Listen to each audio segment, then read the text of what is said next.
우리가 얼마나 많은 걸 지금 누리고 살고 있는데 그걸 몰라요.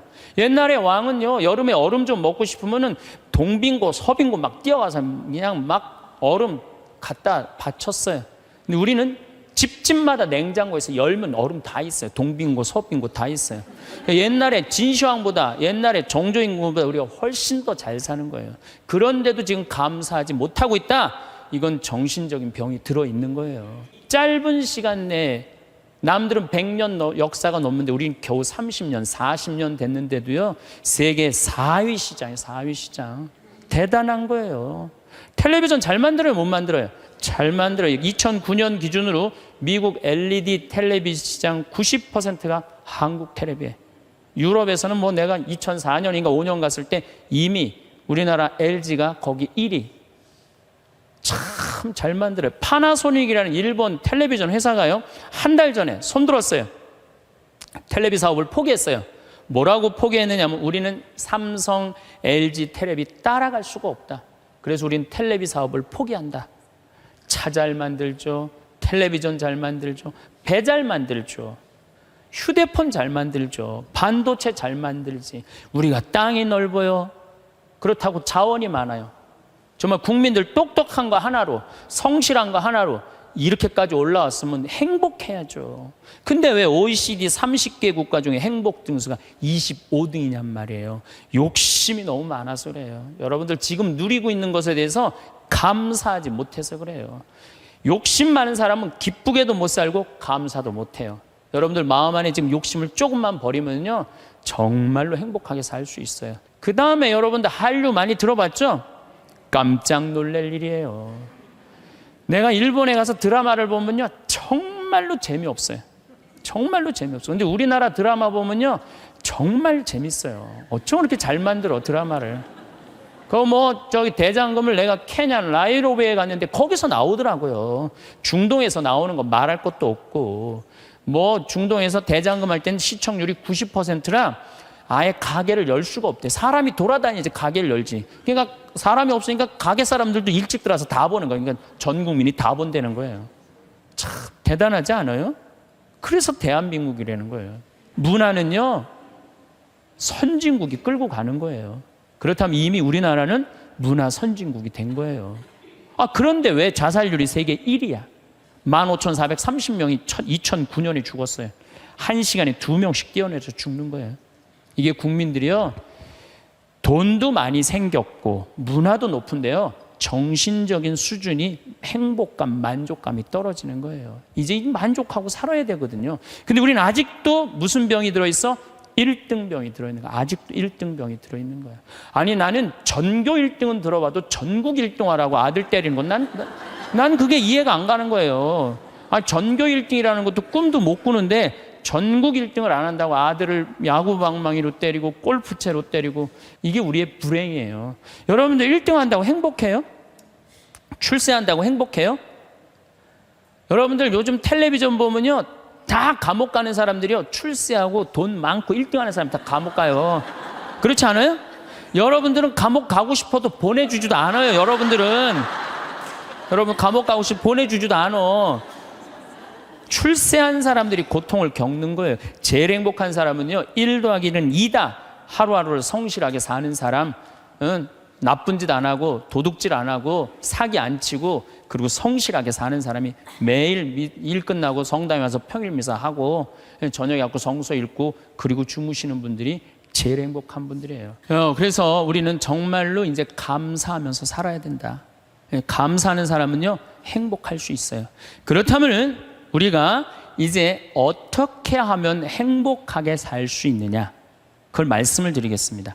우리가 성모님한테 은총이 가득하신 마리아여, 그러죠? 여러분, 은총이 가득한 게 뭐죠? 내가 성당을 한 10년을 졌는데, 성당을 짓는다고 저녁에 삽자루를 쥐고 계속 삽질을 하고 있는데 기운이 안 나. 근데 형제 하나가 와갖고 딱 넥타이를 부르고 삽을 딱 잡으면요, 내가 기분이 너무 좋아요. 그 형제는 무슨 형제예요? 은총이 가득한 형제. 근데 우리는 성모님한테 은총이 가득한 마리아라고 그래. 성모님은 왜 은총이 가득하냐? 천사가 나타나갖고 마리아, 아이를 가질 것이다. 성모님의 첫째 반응은 그 말뜻이 무슨 말뜻일까? 곰곰이 생각해요. 은총 가득할 사람, 할 수 있는 사람은 첫 번째 조건은 곰곰이 생각하는 거. 내 인생이 어떻게 될까? 내가 천연대 아이를 가지면은 내가 이 아이랑 같이 돌에 맞아 죽지는 않을까? 요셉 남편한테는 어떻게 해야 되나? 곰곰이 생각을 했어요. 자기 인생에 대해서. 여러분들은 이제 여기 지금 60살 되신 분들은 100살까지 살 것이고, 50살 되신 분들은 110살까지 살 것이고, 40살 되신 분들은 120살까지 살 거야. 그럼 나는 이제 자식 다 키우고 60살서부터 120살까지 뭐하고 살 거냐? 곰곰이 생각해야 돼. 만약에 곰곰이 생각 안 하는 사람은 은총 가득하게 살 수가 없어요. 나는 늙어도 걱정 없어요. 할 일이 있으니까. 그랬더니 주교님이 또 한 번은 부르시더니 용인에 대대리에 5만 평이 있으니 그것도 개발하라는 거야. 나는 80살까지 할 일이 있는 거야. 나는 얼마나 좋아요. 할 일이 있으니까. 근데 저는 제가 하고 싶은 건 아프리카의 생태마을 꾸미는 거예요. 그래서 나름대로 지금 준비를 하고 있어요. 그래서 내가 아프리카의 생태마을 꾸미려고 생각을 해보면은 100살까지 할 일이 있는 것 같아. 100살까지. 그리고 이제 대한민국을 나는 전체로 생태마을을 꾸미고 싶은 게 꿈이에요. 그래서 우리나라에 한 40개 생태마을을 꾸미고 싶어요. 그럼 난 120살까지 할 일이 있는 거야. 늙어서 할 일이 기다리고 있다. 이거 행복한 거예요. 여러분들 만약에 내가 60살서부터 120살까지 아무것도 할 일이 없다. 그건 사는 게 저주예요. 오래 사는 게 저주예요. 여러분들 오늘 이후에 계획을 한번 짜보세요. 나는 60살에 뭘 할 거고, 70살에 뭘 할 거고, 80살에 뭘 할 거고, 90살에 뭘 할 거고, 100살에 뭐 할 거다. 신부님 언제 살지도 모르는데 그 사람처럼 바보가 없어요. 죽을 때 죽더라도 계획은 가져야죠. 계획이 이씨 살다가 죽는 사람이랑 계획 없이 그냥 대책 없이 100살까지 사는 사람이랑은 삶의 질이 틀린 거예요. 그래서 여러분들 이제 행복하게 살려면은 그런 생각을 곰곰이 해라. 두 번째, 내가 행복하려면 뭐 해야 되냐면 운동해야 돼. 아프면 안 돼요. 100살까지 살면서요, 이제는 죽지도 못해요. 죽을 만하면 살려갖고 오고, 죽을 만하면 살려갖고 와서 죽지도 못해요. 이제 의술이 좋아갖고 죽지도 못해요. 그럼 귀양 앞으로 50년 살 거 어떻게 사는 게 좋을까요? 건강하게 사는 게 좋은 거죠. 그래서 여기 지금 대충 연령층을 보니까 50, 60대들이 많으세요. 여러분들 대개 50, 60년 더 살아요. 그러면 여러분들 수영장 다니셔야 돼요. 수영장 가갖고 뭐 자유형 버터플라이 이런 거 하라는 거 아니에요. 수영장 걸어왔다 10분 왔다 갔다만 하면요, 산에 2시간 올라갔다 온 효과가 난대요. 허벅지에 근육이 안 풀리면은요, 죽을 때까지 누워서 뒤 가릴 수 있다는 거예요. 그런데 운동 안 하고 가만히 있는 할머니들 70살, 80살 되면요, 움직이지 못해요. 그럼 아들이 막 들었다가 화장실 갖다 놓고 씻고 그게 사는 거예요? 그렇게 100년까지 사는 거는 사는 게 아니죠. 그리고 여러분들 이제 한 70, 80대 갖고 이제 똥오 좀 싸기 시작하면요, 여러분들 어디 위에 누워서 자느냐면 비닐 위에 누워서 자요. 이불을 맨날 빨 수 없잖아요. 그러니까 두꺼운 비닐로 깐다고요. 그럼 거기서 이제 똥 싸면 이제 그거 딱 꺼내고 거기 또 뉘우고 똥 싸면 또 뉘우고 그러는 거예요. 그렇게 살기 싫으면 어떻게 해야 돼요? 운동해야 돼. 수영장 다니. 무슨 돈으로? 집 잡혀서. 여러분들 자식들한테 재산을 물려준다고 자식을 사랑하는 길이 아니에요. 늙어서 자식 나 신경 안 쓰고 자기네들 나름대로 잘 살게 도와주는 게 어떻게 하는 거예요? 자식 도와주는 거예요. 그러니까 지금 누구한테 잘해주는 게, 나한테 잘해주는 게 누구 도와주는 거야? 자식 도와주는 거예요. 그래서 여러분들 이제 자신을 위해서 사세요. 옛날에 40살, 50살까지 살 때는요, 자식 위해서 살아도 돼요. 왜? 내가 그냥 대충 살다가 적당히 알아서 죽어주니까. 한 부모가 46, 47에 죽어주면은요, 병이 들어도요, 별로 자식들 힘들이지도 않아요. 근데 70살에서부터 누워서 100살까지 누워있으면은요, 자식 미치는 거예요. 그러니까 누구한테 오늘 이후부터 잘해줘라? 본인한테 잘해줘라. 그 다음, 이제 100살까지 사는 세상에는 친구가 중요해요. 친구가. 1살서부터 50살까지 살 때는 자식, 남편, 아내, 이게 전부예요. 근데 50살서부터 100살까지는요, 자식은 떠나고 누구하고만 살아? 아내하고만 살아요. 남편하고만 살아요. 그 아내, 남편 이러고 둘이서 50년 동안 쳐다보고 있으면은요, 미쳐요. 친구는 이제 나이를 따지면 안 돼요. 친구. 난 제일 친한 친구가 86살이에요. 86살. 말씀드렸잖아요. 우리 생태마을 꾸며준 신부님.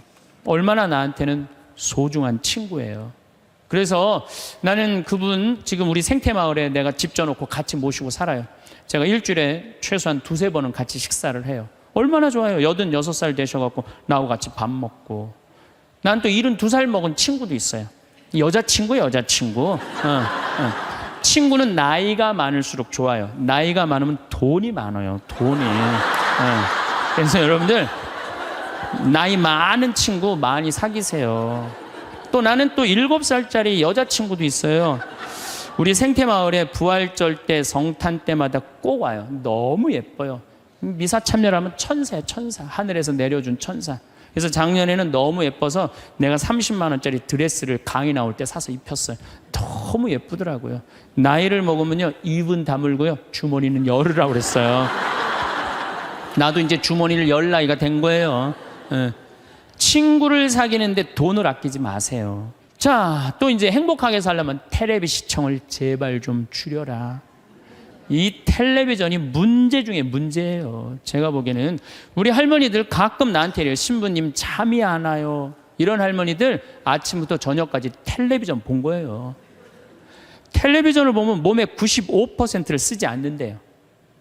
텔레비전 볼 때 움직이지 않고 가만히 보는 거 아니야. 계속. 그러니까 저녁에 잠 자려고 그러는데 뭘 움직였어요. 피곤해야지 잠이 올 거 아니야. 이게 잠이 안 오는 거예요. 아침에 일어나고 수영장 가고 성당에 노인대학 가고 산에 올라갔다 오고 그리고 뭐 탁구 치러 거기 노인정에 가고 탁구 치고 하루 종일 뛰어다니면요, 밤에 자지 말라고 그래도 기절해서 자요. 아니 텔레비전 내용 뻔하지 않아요? 가난한 집 아들이 애인이 있는데 출세하고 싶어서 애인하고 배신하고 부잣집 딸한테 그냥 장갈 가버린 거야. 그랬더니 여자가 난 이제 살고 싶지 않다 이렇게 배신당하고 여기 한강에 뛰어내려서 죽었어. 근데 길 가던 어떤 남자가 그걸 보고 뛰어내려서 구한 거예요. 물속에 들어갔고 구했는데 어메 이놈이 또 갑부집 아들이 구했네. 근데 또 라이벌 회사의 아들이야 보니까 그래갖고 그냥 원수 갚는다는 얘기. 이번엔 또 내 애인 줄 알고 열심히 키웠는데 어메 이거 알고 보니 바뀌었네 이게 애가. 아니 이런 걸 뭘 맨날 보세요. 뭘 맨날 보세요. 그런 걸 보시라는 거예요. 내셔널 지오그래픽, 히스토리 채널, 평화방송 뭐 이런 거 보라는 거예요. 제 얘기는. 괜히 그냥 남편이 그냥 물에 빠져 죽였는데 그냥 또 살아나갖고 점 찍고 나타나갖고 그냥 이런 거 보시지 마시고 100년 사는 인생에 행복하고 싶으면 공부해야 돼. 공부하셔야 돼. 이제는 초등학교 6년 중등고등학교 6년 배워갖고요 60살까지 울고 먹는 거예요. 최대한 봐준다고 해도 60살까지 울고 먹는 거예요. 그럼 60살서부터 100살까지 살려면 뭐 해야 돼요? 당연히 공부해야 돼요. 제가 우리 교장 선생님들한테 강의 가고 또 교과부 장학사 선생님들한테 강의할 때 그런 얘기예요. 초등학교 절대 폐교하지 말라고. 초등학교 애들은 310만 명이지만 60세 이상은 거의 600만 명이에요. 그러니까 초등학교 1학년서 1반부터 3반까지는 8살 다니게 하고 60살서부터 65살까지 가방 들고 학교 가게 하는 거예요. 의무적으로 누구나 다. 그래갖고 4반부터 6반까지는 60살 2학년 9살부터 1반부터 3반은 2학년 61는 4반부터 6반까지는 61 그래갖고 가방 들고 학교 가게 하는 거야. 그리고 1반 애들, 3반 애들, 4반 애들, 애들이라니 1반 아이들, 4반 늙은 아이들, 학교 다니는 아이들, 자매 결혼 시켜주는 거예요. 학교 갈 때 데리고 가고, 수업 끝나면 집에 갖다 주고. 폭력이 어디 있어요, 폭력이. 그런 거 없어요. 그래서 제 지론은 60살부터 65살까지 학교 다니면서 재산 관리하는 방법, 자녀들과 좋은 인간관계 유지하는 방법, 건강 관리하는 방법, 그리고 여러 가지 배우는 거, 논어도 배워도 되고 얼마나 배울 게 많아요. 그 학교 졸업한 학생에 한해서 100살까지 살 자격증을 줘라. 산다고 사는 게 아니다. 그러니까 여러분들 이제 100년을 행복하게 살려면 어떻게 하셔야 돼요? 공부하셔야 돼요. 내 사는 맛 사는 멋 저런 거 꼭 사서 읽어보라는 거예요. 꼭 책을 많이 사서 읽어보라는 거예요. 자, 그러고 난 다음에 행복하려면 어떻게 해야 되느냐? 웃어라. 웃으면 여러분들 행복해요. 마를린 먼로가 뭐라고 그러냐면은 유머가 없는 남자를 상대하는 거는 날감자를 먹는 거와 같다 그래요. 그러니까 여러분들 만약에 남편이 30년 동안 생전 웃긴 소리 한 번도 안 했어. 그럼 여러분들은 30년 동안 날감자만 먹고 산 거예요. 날감자만. 아니 근데 60까지는 괜찮아. 60까지는. 근데 100살까지 생전 웃긴 얘기 안 해. 그럼 거의 100년 동안 날감자만 먹고 산 거예요. 그 사람 행복하겠어요? 안 행복하겠어요? 안 행복해요. 아인슈타인이요. 여러분들 언젠가 한번 봤을 거예요. 혀를 확 내물고 눈을 크게 뜨는 사진 보셨죠? 아인슈타인이 뭐라 그래요? 나의 천재성은 어디에서부터 시작된다? 유머에서부터 시작된다. 유머에서부터. 이탈리아 사람은 하루에 19분을 웃는데요. 독일 사람은 7분을 웃고 한국 사람은 하루에 1분 웃는다는 거예요. 1분 웃는. 그러니까 한국 사람들이 그래서 행복 지수가 떨어지는 거예요. 안 웃어서 행복 지수가 떨어지는 거예요. 여러분들 웃는 게 얼마나 좋으냐면요. 이 웃는 여자들을 보면은요, 이뻐요. 웃는 여자들을 보면 예뻐. 왜 이쁜 줄 아세요? 막 웃으면 장운동이 막 돼. 장운동이 되면 막 소화도 잘 되고 피부가 예뻐. 그럼 피부가 예쁘면 사람들이 예쁘다 그러면 또 웃어 막 웃어. 그럼 또 장운동이 또 돼. 장운동이 되면 또 40이 되는데 얼굴이 예쁘다 그러면 또 막 웃어. 그럼 또 장운동이 돼. 계속 그 사람이 이쁜 거예요. 계속. 그러니까 이쁜 여자는 이쁠 수밖에 없어요. 왜? 웃어서. 그런데 안 웃는 여자는요, 딱 안 웃어. 그럼 사람들이 말도 안 걸어. 맨날 인상 써. 그러니까 장운동이 안 돼. 소화가 안 되는 거야. 소화가 안 되니까 또 인상을 써. 그러니까 주위에서 인상 쓰니까 피해. 그러니까 피하니까 저거 왜 날 또 피해야지. 그리고 또 인상을 써. 근데 장운동이 또 안 돼. 장운동이 안 되니까 또 인상을 쓰고. 그러니까 계속 인상을 쓰는 거야. 그럼 50살쯤 되면 안 웃은 사람은요, 얼굴에 굵은 주름만 있는 거야. 굵은 주름만. 그래갖고 그냥 얼굴을 보면은요, 이마에 막 칼자국 쫙 나 있고 막 이런데 칼자국 나 있는 거야 그냥. 그러니까 안 웃는 사람은요, 결국은 웃는 사람이 나타나면 주위에 1m 사람들이 확 모여요. 근데 안 웃는 사람이 딱 나타나면 갑자기 5m 뒤로 사람이 다 물러나요. 그 사람 주위로. 그러니까 나는 매력적인 사람이 되고 싶다. 그럼 웃으면 돼요. 여러분들 웃을 때요, 웃는 여자들, 웃는 남자들은 목 디스크도 안 걸려요. 왜 안 걸리는 줄 아세요? 웃으면서 계속 이러는데 목 디스크가 걸리겠어요? 어떤 사람들이 목 디스크 그냥 이러고 인상 쓰고 있는 사람, 이런 사람이 목 디스크 걸리는 거예요. 네. 웃는 게 정말로 중요한 거예요. 맨 마지막으로 제 모든 강의의 결론입니다. 자기한테 잘해줘라. 우리는 너무 자기 자신한테 함부로 대한다. 작년 2월 달에 우리 생태마을에 대장암이 걸린 교회 다니는 자매가 하나 왔어요. 우리가 그때 암 환자들이 한 10명 있었는데 마리아, 데레사, 루시아 그러니까 하루 나한테 오더니 신부님 나도 본명 하나만 달라는 거, 세례명 하나만. 그 이제 그렇게 부르니까 좀 세례명이 부러웠나 봐요. 돈 드는 것도 아니니까 요한나 이거 가지라고 줬어요 내가. 공짜인데 요한나가 됐어. 이 자매가 요한나가 됐는데 우리 생태마을에 작년에 암 환자가 한 10분 정도 있었는데 정말로 서로 마음이 맞는 거예요. 같은 병이 걸려 있으니까 서로 위로가 되고 정말 형제같이.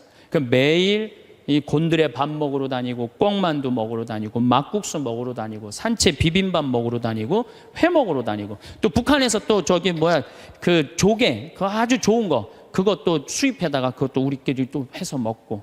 작년에는 정말로 즐겁게 살았어요. 그런데 이 자매가 3월 말이 됐는데 뼈까지 다 전이가 된 거예요. 근데 암 환자가 뼈까지 전이가 되면 누워서 못 자요. 아파서. 앉아서 잔 거지. 다음날 성당 마당에서 날 만났어요. 날 또 꼭 끌어안더니 신부님 나 아무래도 죽을 것 같아요. 그런데 내가 여기 와갖고 3개월 동안 살면서 사는 게 이렇게 즐거운 건지 처음 알았대요. 아니 3,000원짜리 곤드레 밥을 먹으러 가도 이렇게 맛있고 즐거운 건 처음이래. 이렇게 같은 마음 통하는 우리 환자들이랑 환우들이랑 같이 먹어서 너무너무 행복했다는 거예요. 그런데 내 인생 48년을 돌아보면 행복했던 순간이 한 번도 없다는 거예요. 자기는 딸한테 하나도 안 미안하대요. 딸 자기가 빌딩 청소하고 대학까지 졸업시켰다는 거예요. 남편한테도 하나도 안 미안하대. 자기 3개월 동안 와 있는 동안 한 번도 안 와봤다는 거예요. 근데 누구한테 미안하냐면 자기 자신한테 너무너무 미안하다는 거예요. 그리고 내 어깨에 눈물을 뚝뚝 흘리고 이 자매는 일주일 만에 세상을 떠났어요. 자, 여러분들은 지금 여기 지금 50, 60까지 사신 여러분들 열심히 살지 않으셨어요? 지금까지? 그렇지 않아요? 그리고 또 이 우중충한 날 강의 듣겠다고 여기 오신 여러분들은 무조건 열심히 사신 분들이에요. 그럼 여러분들은 지금 누구한테 제일 잘해줘야 되느냐면은 본인한테 제일 잘해줘야 돼요. 근데 내가 강원도 평창에 농사지로 딱 들어갔는데 사람이 아무도 없는 거예요. 나 밥 사주는 사람이 아무도 없는 거예요. 그리고 그냥 밤에 나오면 얼마나 깜깜한지 내 다리가 안 보여요. 다리가 보여야지 어딜 돌아다니까. 몸만 보여, 몸만. 강시 떠도 둥둥둥도 떠다니는, 강시 떠다니는 것처럼. 밥 사주는 사람도 없고 갈비 먹고 싶은데. 근데 난 갈비 먹고 싶으면 뭐라 그러냐면은 창현아, 갈비 먹고 싶냐? 가자, 내가 사줄게. 난 나한테 내가 사줘요. 내가 또 회 먹고 싶으면은 창현아, 회 먹고 싶냐? 가자, 내가 사줄게. 난 나한테 내가 사줘요. 나는 나한테 내가 사주니까 남한테 원망 안 해요. 왜? 내가 즐겁게 먹으니까. 근데 여기는 우리 많은 자매님들 자기 돈으로 사 먹을 생각은 안 하고 아들이 사줄래나 남편이 사줄래나 1년 전에도 안 사주더니 또 안 사주네 이러고 그냥 맨날 청승을 떨면은요 알아주는 사람 아무도 없다고. 그리고 여러분들 100년 동안 살 동안 여러분들 행복을 이웃이 챙겨줄 수 있을까요?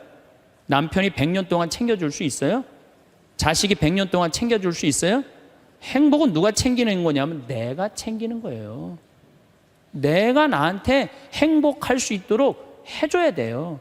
근데 그냥 자기한테는 잘해줄 생각을 안 하고 남이 나한테 안 해줄까 이것만 계속 바라고 있으면 그런 여자들이 복장 터지는 여자들이에요. 그런 여자들이. 이제는 행복의 주인공은 누구다? 나다. 옷도 좀 사 입으세요. 옷도. 자기가 무슨 군인이야. 철모 쓰고 그냥 1년 내내 딱 그냥 바뀌지 않는 옷 입고 돌아다니면요. 집에서 왔다 갔다 하면요. 이 전부 다 심란해요. 여러분들도 이제 그만 자식 위해서 희생하세요.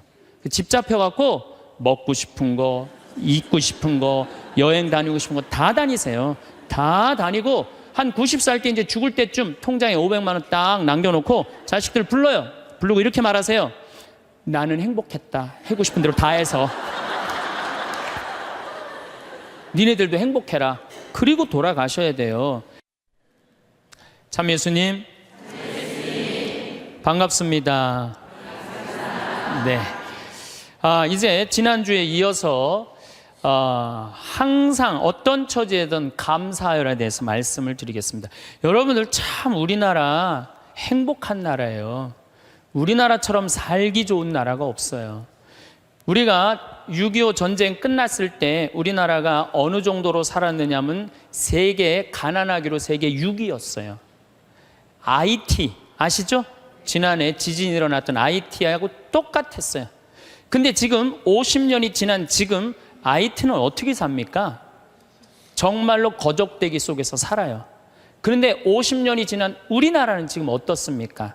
세계 경제 규모 13위, 소비지수 7위, 이탈리아보다도 더 잘 써요.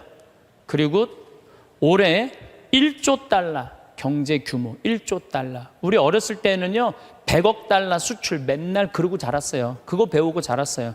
그런데 1000억 달러도 아니고 1조 달러. 대단한 거예요. 정말로 대단한 거예요. 전 세계에 이런 나라가 한 나라도 없는 거예요. 원조 받는 나라에서 원조 해주는 나라. 그래서 제가 이 대단한 사람들이 모여 살아갖고 우리나라 이름이 대한민국이라고 그런 거예요. 대한민국이라고. 여러분들 제가 얼마 전에 서안이라는 데서 다녀왔어요. 진시황 묘 있는데. 근데 그 진시황을 끌던 마차가요. 말이 4마리야. 4마리. 그 대단한 진시황을 끌고 가는 마차가 말이 4마리예요. 여기 정조 임금이 아버지 육릉에 갈 때 여기서 말 몇 마리 끌고 왔는지 알아요? 전체 행렬이 120마리도 채 안 됐어요. 근데 여러분들이 지금 2000cc 차를 타고 지금 여기 성당에 오셨다면 여러분은 말 몇 마리를 끌고 온 거냐면 150마리를 끌고 온 거예요. 말 150마리를 끌고 온 거예요. 우리가 얼마나 많은 걸 지금 누리고 살고 있는데 그걸 몰라요. 옛날에 왕은요, 여름에 얼음 좀 먹고 싶으면은 동빙고 서빙고 막 뛰어가서 그냥 막 얼음 갖다 바쳤어요.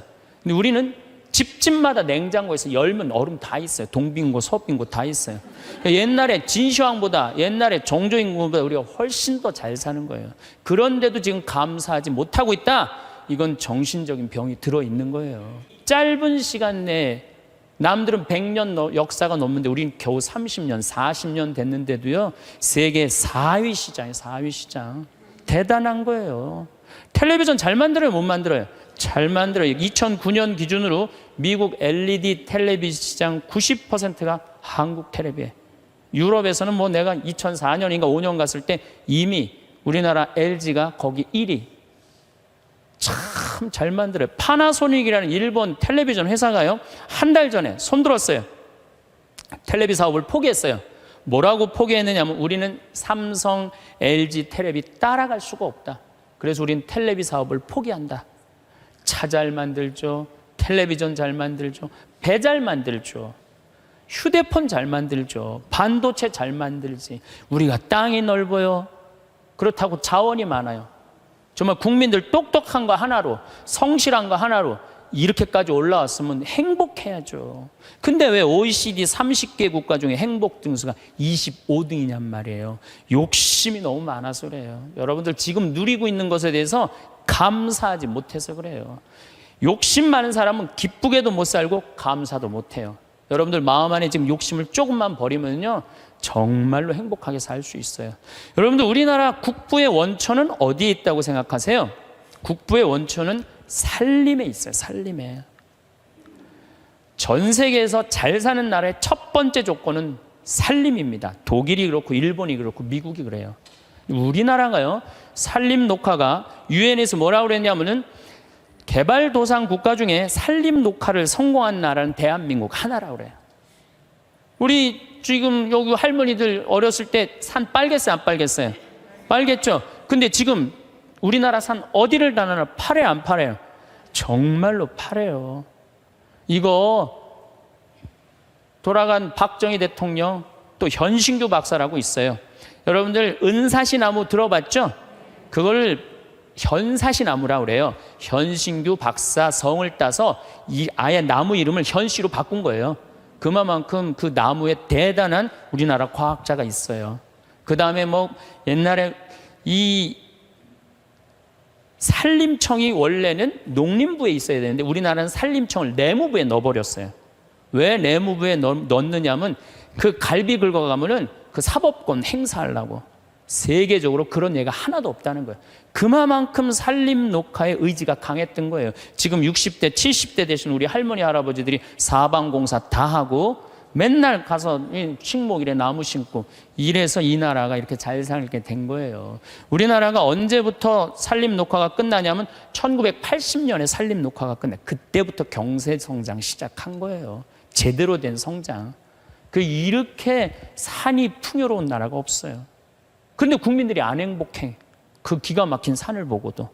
그러니까 우리가 가지고 있는 가치에 대해서 우리 스스로 모르는 거예요. 그 다음에 여러분들 한류 많이 들어봤죠? 깜짝 놀랄 일이에요. 내가 일본에 가서 드라마를 보면요, 정말로 재미없어요. 정말로 재미없어요. 근데 우리나라 드라마 보면요, 정말 재밌어요. 어쩜 그렇게 잘 만들어, 드라마를.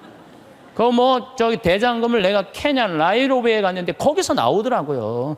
중동에서 나오는 거 말할 것도 없고, 중동에서 대장금 할 때는 시청률이 90%라 아예 가게를 열 수가 없대. 사람이 돌아다니지 가게를 열지. 그러니까 사람이 없으니까 가게 사람들도 일찍 들어와서 다 보는 거예요. 그러니까 전 국민이 다 본다는 거예요. 참 대단하지 않아요? 그래서 대한민국이라는 거예요. 문화는요, 선진국이 끌고 가는 거예요. 그렇다면 이미 우리나라는 문화 선진국이 된 거예요. 그런데 왜 자살률이 세계 1위야? 15,430명이 2009년에 죽었어요. 1시간에 2명씩 뛰어내서 죽는 거예요. 이게 국민들이요, 돈도 많이 생겼고 문화도 높은데요, 정신적인 수준이 행복감, 만족감이 떨어지는 거예요. 이제 만족하고 살아야 되거든요. 근데 우리는 아직도 무슨 병이 들어있어? 1등병이 들어있는 거야. 아직도 1등병이 들어있는 거야. 아니 나는 전교 1등은 들어봐도 전국 1등 하라고 아들 때리는 건 난 그게 이해가 안 가는 거예요. 아니, 전교 1등이라는 것도 꿈도 못 꾸는데 전국 1등을 안 한다고 아들을 야구방망이로 때리고 골프채로 때리고, 이게 우리의 불행이에요. 여러분들 1등 한다고 행복해요? 출세한다고 행복해요? 여러분들 요즘 텔레비전 보면요, 다 감옥 가는 사람들이요, 출세하고 돈 많고 1등 하는 사람 다 감옥 가요. 그렇지 않아요? 여러분들은 감옥 가고 싶어도 보내주지도 않아요. 여러분 감옥 가고 싶어 보내주지도 않아. 출세한 사람들이 고통을 겪는 거예요. 제일 행복한 사람은요, 1 더하기는 2다. 하루하루를 성실하게 사는 사람은 나쁜 짓 안 하고 도둑질 안 하고 사기 안 치고 그리고 성실하게 사는 사람이 매일 일 끝나고 성당에 와서 평일 미사하고 저녁에 갖고 성서 읽고 그리고 주무시는 분들이 제일 행복한 분들이에요. 5,000년 역사상 지금처럼 대한민국이 국부가 정말로 탄탄한 적은 없었어요. 요즘 제가 너무너무 대한민국에 대해서 전 자랑스러워요. 뭐 강의 외국을 나가면서 또 뭐 여기저기 여행 다니면서 환경 문제 때문에 좀 다니면서 내 나라가 너무너무 나는 우리 수원교구의 그 수원교구 대리구장 신부님이라고 있어요. 최재용 신부님이 정말 기가 막힌 말씀을 하시더라고요. 어떤 말씀을 하시냐면은 우리 이제 신부들이 이제 서품식 때 막 신부들이 한 30명 나오니까 막 서품 시간이 2시간, 3시간 막 길어지니까 신부들이 짜증을 부리니까 신부님이 이런 말씀을 하시더라고요. 나는 말이야, 이 고속도로에 차가 막혀 있으면 가슴이 막 너무 터질 듯한 기쁘대요. 터질 듯하게. 무슨 소리냐 그랬더니 자기 어렸을 땐 차 구경하기 하루에 한 대도 구경 못했다는 거예요. 한 대도 구경 못했는데 지금은 그 차가 너무 많아갖고 이게 그냥 꽉 차 있으면요, 내 나라가 이렇게 잘 살게 됐구나, 터질 듯 하다는 거예요. 그러면서 신부님 말씀이 서품식 옛날에 신부 하나 둘 나오는데 지금 30명씩 나오는데 그 줄 서서 가는 거 보면 가슴이 터질 듯 하다는 거예요. 그 터질 듯한 거랑 우리나라 자동차 터질 듯한 거랑 똑같다는 거예요. 그 말씀 들어보니까요, 정말로 맞는 말씀이에요. 이렇게 정말로 행복한 나라에서 국민들이 왜 감사하지 못하느냐고요. 하나 아쉬운 게 있다면은 우리나라가 다 잘 나가요. 근데 제가 환경운동하는 신부로서 제일 걱정되는 건 뭐냐면 식량이에요, 식량. 뭐 FTA가 어떻게 되는지 난 잘 모르겠어요. 그렇지만은 역사적으로 대왕 칭호를 듣는 사람들은요, 국민들 배 안 굶겨요. 식량 자급률 높여요. 세종대왕이 그랬어요. 세종대왕이 뭐라 그러냐면 백성은 밥을 하늘로 삼고 나라는 백성을 하늘로 삼는다고 그랬어요. 먹는 게 굉장히 중요합니다. 먹는 걸 무시하는 임금은요, 성군이 될 수가 없어요. 그래갖고 이 세종대왕이 뭘 했느냐면은 추구기, 이거 다 농사 때문에 한 거예요. 해시계, 이것도 다 농사 때문에 한 거예요. 27%의 백성이 굶어 죽었어요, 세종대왕 때. 근데 세종대왕 때 그거를 해결을 한 거예요. 정조 임금은 수원 소호에다가 인공 호수를 만들었어요. 그래갖고 제발 우리 백성들 안 굶긴다고, 어떻게 안 굶긴다고 뭐를 했느냐면은 거기 연구소를 했어요. 그래서 여러분들 농촌진흥청이 왜 지금 수원 소호에 가 있는 줄 알아요? 그 세종대왕의 전통을 이어받는다고. 근데 지금 우리나라가 식량 자급률이 27%밖에 안 돼요. 그런데 이번에 FTA를 통해서 더 포기하겠다는 거예요. 우리가 쌓아놓은 거 하루아침에 무너지는 건 식량이에요, 식량. 그래서 이 식량 문제만 우리 국민들이 정말 의식을 갖고 해결해 나갈 수 있다면 대한민국은 앞으로 세계 4위, 3위까지 올라갈 수 있어요. 그 다음 또 하나 잘해야 되는 거, 국회의원들 제발 좀 싸우지 좀 않았으면 좋겠어요. 응? 이 예산안 처리를 한 번도 제때 처리한 적이 없어. 올해도 그냥 넘어가고 있어요.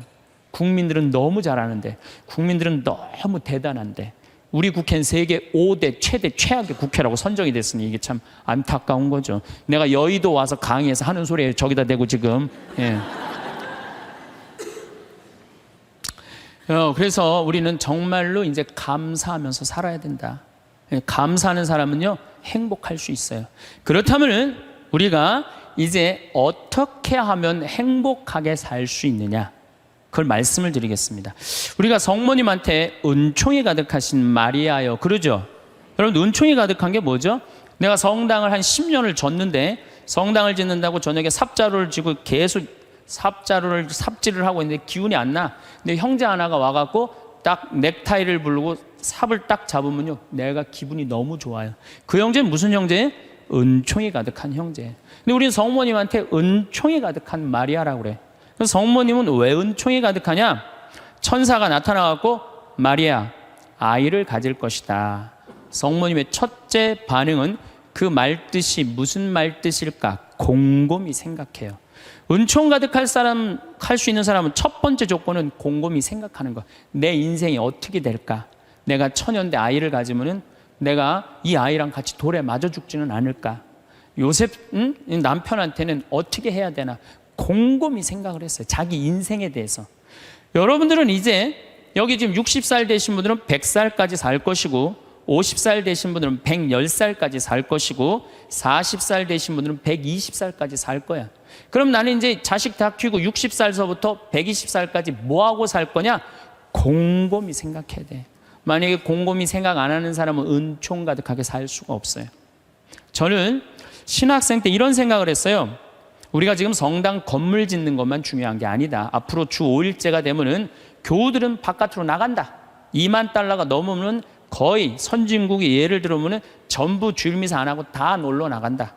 그렇다면 이제는 교회는 도시에다가 건물을 짓는 게 중요한 게 아니고 자연 안에다가 교우들이 와서 기도하고 쉴 수 있는 데를 만들어야 된다. 난 그 신학생 때 곰곰이 생각했어요. 그 신부되자마자 내가 땅 보러 다녔어요. 돈 한 푼도 없는데도 30억짜리 40억짜리 막 땅 보러 다녔어요. 근데 마침 교구에서 땅이 있고 선배 우리 김창린 신부님이 도와주셔서 내가 32살 때부터 필리포 생태마을을 꾸미기 시작했어요. 이제는 거의 완성 단계에 왔어요. 내 사제생활 20년 동안을 거의 그걸 다 한 거예요. 그랬더니 우리 주교님께서 황 신부 그 평창도 중요하지만 여주의 땅이 15만 평이 있으니 그걸 개발해봐라. 그래서 내가 지금 그거 개발 전담 신부예요. 그런데 평창은 15,000평인데 여주는 15만 평에. 내가 이제 그거를 이제 꾸미려고 그러면은 내가 또 한 20년은 또 그냥 흘러가겠어요. 너무너무 바쁘게. 나는 20년 동안 할 일이 있어요. 나는 늙어도 걱정 없어요. 할 일이 있으니까. 그랬더니 주교님이 또 한 번은 부르시더니 용인에 대대리에 5만 평이 있으니 그것도 개발하라는 거예요. 나는 80살까지 할 일이 있는 거야, 나는. 얼마나 좋아요, 할 일이 있으니까. 근데 저는 제가 하고 싶은 건 아프리카의 생태마을 꾸미는 거예요. 그래갖고 지금 말라이 김청자 선생 가 있는데 우리 한상호 신부님, 우리 또 수원교구 신부들 가 있는데 내가 관심 많아요. 그래서 나름대로 지금 준비를 하고 있어요. 그래서 내가 아프리카의 생태마을 꾸미려고 생각을 해보면은 100살까지 할 일이 있는 것 같아. 100살까지. 그리고 이제 대한민국을 나는 전체로 생태마을을 꾸미고 싶은 게 꿈이에요. 그래서 우리나라에 한 40개 생태마을을 꾸미고 싶어요. 그럼 난 120살까지 할 일이 있는 거야. 늙어서 할 일이 기다리고 있다. 이거 행복한 거예요. 여러분들 만약에 내가 60살서부터 120살까지 아무것도 할 일이 없다. 그건 사는 게 저주예요. 오래 사는 게 저주예요. 여러분들 오늘 이후에 계획을 한번 짜보세요. 나는 60살에 뭘 할 거고 70살에 뭘 할 거고 80살에 뭘 할 거고 90살에 뭘 할 거고 100살에 뭐 할 거다. 신부님 언제 살지도 모르는데 그 사람처럼 바보가 없어요. 죽을 때 죽더라도 계획은 가져야죠. 계획이 이씨 살다가 죽는 사람이랑 계획 없이 그냥 대책 없이 100살까지 사는 사람이랑은 삶의 질이 틀린 거예요. 그래서 여러분들 이제 행복하게 살려면은 그런 생각을 곰곰이 해라. 두 번째, 내가 행복하려면 뭐 해야 되냐면 운동해야 돼. 아프면 안 돼요. 100살까지 살면서요, 이제는 죽지도 못해요. 죽을 만하면 살려갖고 오고 죽을 만하면 살려갖고 와서 죽지도 못해요. 이제 의술이 좋아갖고 죽지도 못해요. 그럼 귀양 앞으로 50년 살 거 어떻게 사는 게 좋을까요? 건강하게 사는 게 좋은 거죠. 그래서 여기 지금 대충 연령층을 보니까 50, 60대들이 많으세요. 여러분들 대개 50, 60년 더 살아요. 그러면 여러분들 수영장 다니셔야 돼요. 수영장 가갖고 뭐 자유형, 버터플라이 이런 거 하라는 거 아니에요. 수영장 걸어왔다 10분 왔다 갔다만 하면요, 산에 2시간 올라갔다 온 효과가 난대요. 허벅지에 근육이 안 풀리면은요, 죽을 때까지 누워서 뒤 가릴 수 있다는 거예요. 그런데 운동 안 하고 가만히 있는 할머니들 70살, 80살 되면요, 움직이지 못해요. 그럼 아들이 막 들었다가 화장실 갖다 놓고 씻고 그게 사는 거예요? 그렇게 100년까지 사는 거는 사는 게 아니죠. 그리고 여러분들 이제 한 70, 80대 갖고 이제 똥오줌 싸기 시작하면요. 여러분들 어디 위에 누워서 자느냐? 비닐 위에 누워서 자요. 이불을 맨날 빨 수 없잖아요. 그러니까 두꺼운 비닐로 깐다고요. 그럼 거기서 이제 똥 싸면 이제 그거 딱 꺼내고 거기 또 뉘우고 똥 싸면 또 뉘우고 그러는 거예요. 그렇게 살기 싫으면 어떻게 해야 돼요? 운동해야 돼. 수영장 다니. 무슨 돈으로? 집 잡혀서. 여러분들 자식들한테 재산을 물려준다고 자식을 사랑하는 길이 아니에요. 늙어서 자식 나 신경 안 쓰고 자기네들 나름대로 잘 살게 도와주는 게 어떻게 하는 거예요? 자식 도와주는 거예요. 그러니까 지금 누구한테 잘해주는 게 나한테 잘해주는 게 누구 도와주는 거야? 자식 도와주는 거예요. 그래서 여러분들 이제 자신을 위해서 사세요. 옛날에 40살, 50살까지 살 때는요, 자식 위해서 살아도 돼요. 왜? 내가 그냥 대충 살다가 적당히 알아서 죽어주니까. 한 부모가 46, 47에 죽어주면은요, 병이 들어도요, 별로 자식들 힘들이지도 않아요. 근데 70살에서부터 누워서 100살까지 누워있으면은요, 자식 미치는 거예요. 그러니까 누구한테 오늘 이후부터 잘해줘라? 본인한테 잘해줘라. 그 다음, 이제 100살까지 사는 세상에는 친구가 중요해요. 친구가. 1살서부터 50살까지 살 때는 자식, 남편, 아내 이게 전부예요. 근데 50살서부터 100살까지는요. 자식은 떠나고 누구하고만 살아? 아내하고만 살아요. 남편하고만 살아요. 그 아내, 남편 이러고 둘이서 50년 동안 쳐다보고 있으면은요. 미쳐요. 친구는 이제 나이를 따지면 안 돼요. 친구. 난 제일 친한 친구가 86살이에요. 86살. 말씀드렸잖아요. 우리 생태마을 꾸며준 신부님. 얼마나 나한테는 소중한 친구예요.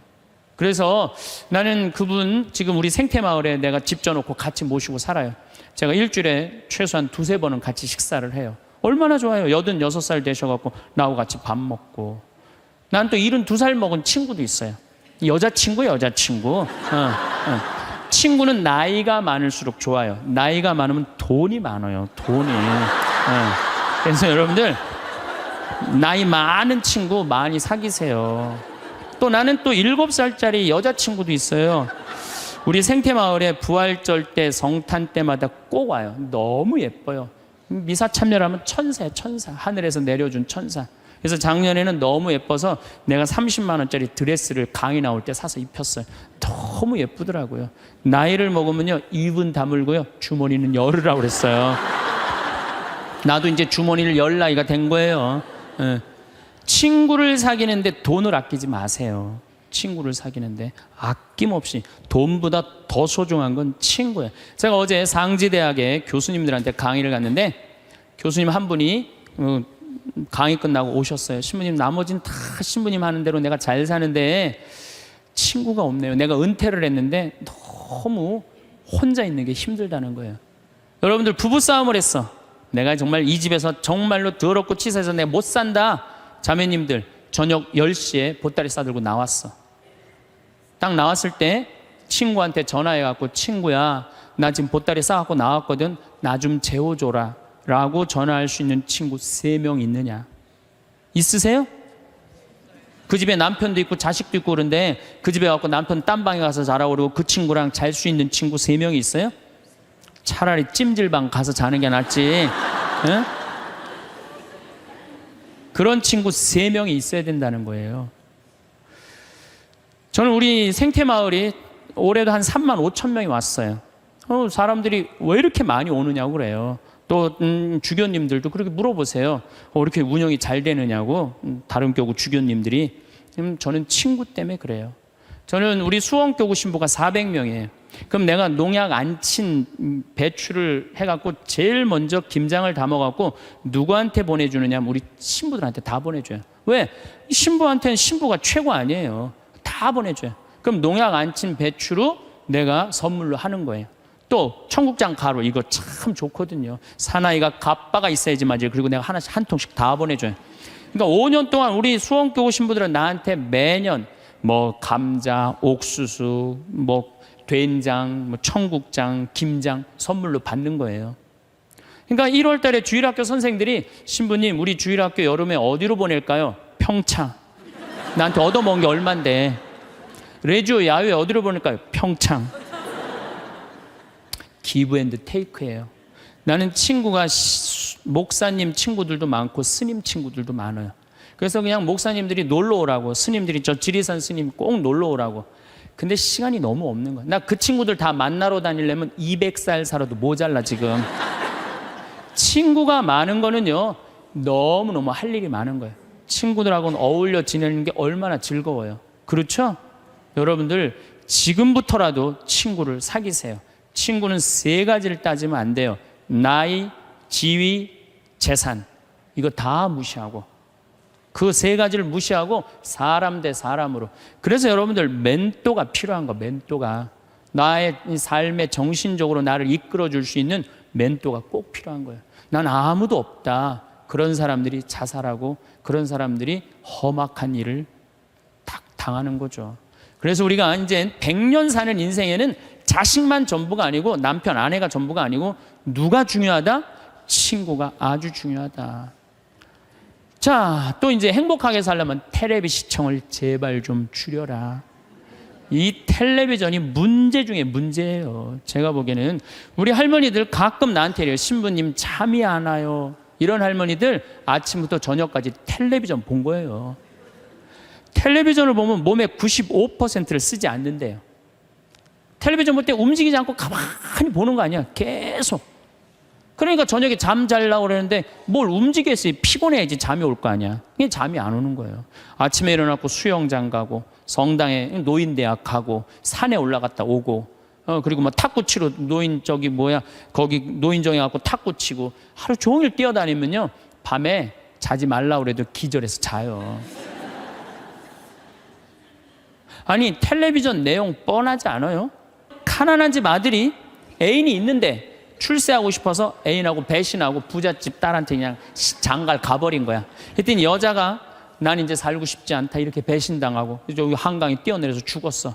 근데 길 가던 어떤 남자가 그걸 보고 뛰어내려서 구한 거예요. 물속에 들어갔고. 구했는데 어메 이놈이 또 갑부집 아들이 구했네. 근데 또 라이벌 회사의 아들이야 보니까 그래갖고 그냥 원수 갚는다는 얘기. 이번엔 또 내 애인 줄 알고 열심히 키웠는데 어메 이거 알고 보니 바뀌었네 이게 애가. 아니 이런 걸 뭘 맨날 보세요. 뭘 맨날 보세요. 여러분들 제가 지난 시간에도 말씀드렸지만 인간이요 80년 사는 동안 잠자는데 26년을 쓴대요. 그리고 일하는데 21년을 쓴대요. 텔레비전 보는데 10년을 쓴다는 거예요. 10년을. 그리고 밥 먹는데 6년을 쓰고 사람 기다리는데 6년을 쓴다는 거예요. 우리가 그만큼 텔레비전을 많이 보면은요 설거지대에 설거지가 쌓인대요. 텔레비전을 많이 보면 눈에 피가 쌓인대요. 농민들한테는. 텔레비전은 내가 할 수 있는 일을 자꾸 뒤로 미루게 만들어요. 그리고 사람을 자꾸 게을르게 만들고 질서를 무너뜨리게 만드는 거예요. 텔레비전을 보려고 해도 사건 중심의 드라마를 보라는 거예요. 사건 중심의. 맨날 애정 그런 거 보시지 마시고. 요즘 저는 지금 못 봤는데 지금 2번을 봤어요. 뿌리 깊은 나무라고 세종대왕이 한글 반포하는 과정 너무 훌륭한 프로그램이에요. 난 뭐 그 회사에서 돈 받은 것도 없지만은 너무 훌륭한 프로그램이에요. 2번을 봤는데 글이 얼마나 중요한지 정말로 잘 표현했더라고요. 그런 걸 보시라는 거예요. 내셔널 지오그래픽, 히스토리 채널, 평화방송 뭐 이런 거 보라는 거예요. 제 얘기는. 괜히 그냥 이 남편이 그냥 물에 빠져 죽였는데 그냥 또 살아나갖고 점 찍고 나타나갖고 그냥 뭐 이런 거 보시지 마시고.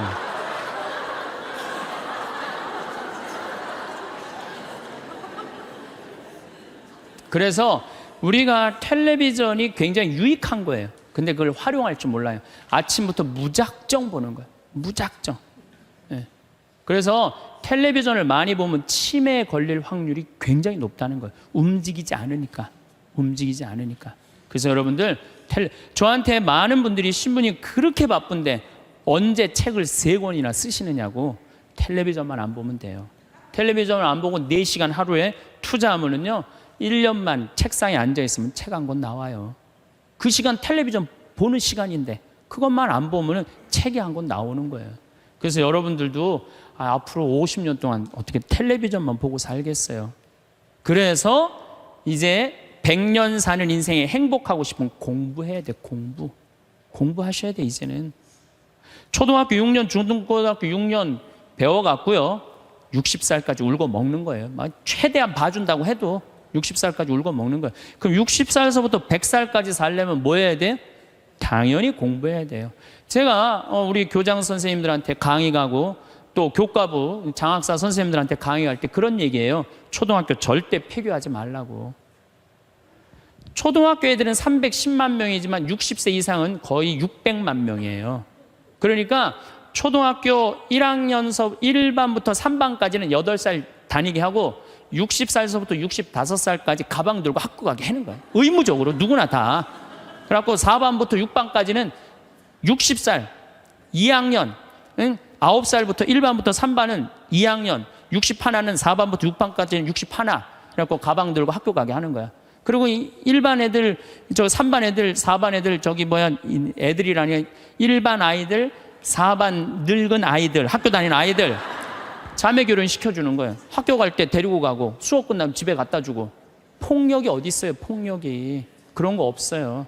그래서 제 지론은 60살부터 65살까지 학교 다니면서 재산 관리하는 방법, 자녀들과 좋은 인간관계 유지하는 방법, 건강 관리하는 방법, 그리고 여러 가지 배우는 거, 논어도 배워도 되고 얼마나 배울 게 많아요. 그 학교 졸업한 학생에 한해서 100살까지 살 자격증을 줘라. 산다고 사는 게 아니다. 그러니까 여러분들 이제 100년을 행복하게 살려면 어떻게 하셔야 돼요? 공부하셔야 돼요. 내 사는 맛, 사는 멋 저런 거 꼭 사서 읽어보라는 거예요. 꼭 책을 많이 사서 읽어보라는 거예요. 자, 그러고 난 다음에 행복하려면 어떻게 해야 되느냐? 웃어라. 웃으면 여러분들 행복해요. 마를린 먼로가 뭐라고 그러냐면은 유머가 없는 남자를 상대하는 거는 날감자를 먹는 거와 같다 그래요. 그러니까 여러분들 만약에 남편이 30년 동안 생전 웃긴 소리 한 번도 안 했어. 그럼 여러분들은 30년 동안 날감자만 먹고 산 거예요. 날감자만. 아니 근데 60까지는 괜찮아. 60까지는. 근데 100살까지 생전 웃긴 얘기 안 해. 그럼 거의 100년 동안 날감자만 먹고 산 거예요. 그 사람 행복하겠어요? 안 행복하겠어요? 안 행복해요. 아인슈타인이요. 여러분들 언젠가 한번 봤을 거예요. 혀를 확 내물고 눈을 크게 뜨는 사진 보셨죠? 아인슈타인이 뭐라 그래요? 나의 천재성은 어디에서부터 시작된다? 유머에서부터 시작된다. 유머에서부터. 이탈리아 사람은 하루에 19분을 웃는데요. 독일 사람은 7분을 웃고 한국 사람은 하루에 1분 웃는다는 거예요. 1분 웃는. 그러니까 한국 사람들이 그래서 행복 지수가 떨어지는 거예요. 안 웃어서 행복 지수가 떨어지는 거예요. 여러분들 웃는 게 얼마나 좋으냐면요. 이 웃는 여자들을 보면은요, 이뻐요. 웃는 여자들을 보면 예뻐. 왜 이쁜 줄 아세요? 막 웃으면 장운동이 막 돼. 장운동이 되면 막 소화도 잘 되고 피부가 예뻐.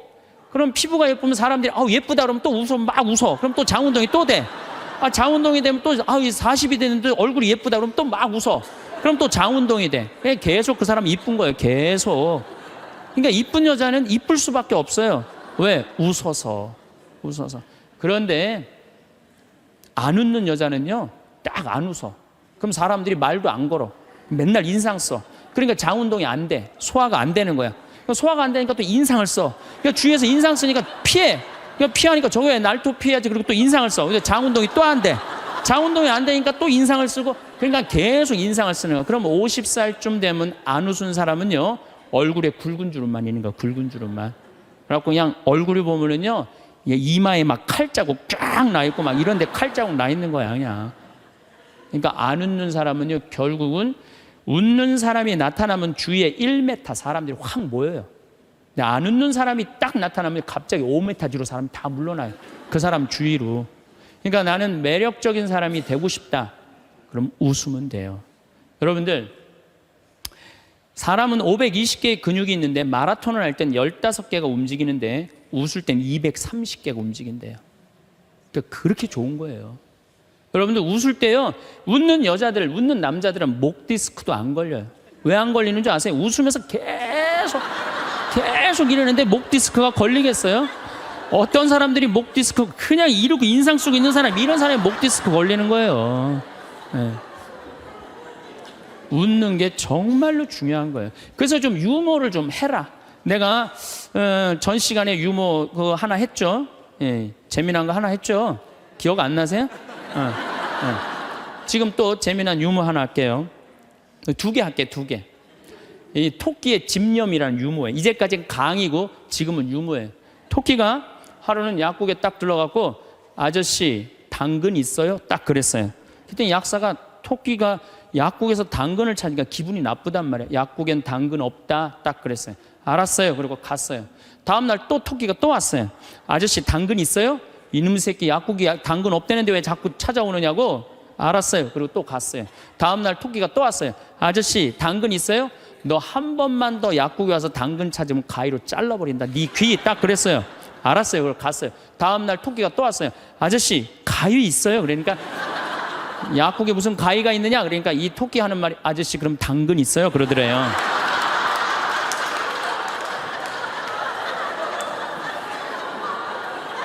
이게 토끼의 집념이라는 거. 집념.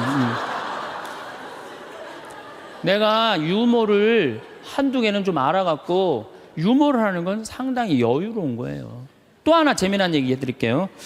이 숫자 2.5가 3한테 정말로 깍듯이 인사를 하는 거예요. 형님 안녕하셨습니까?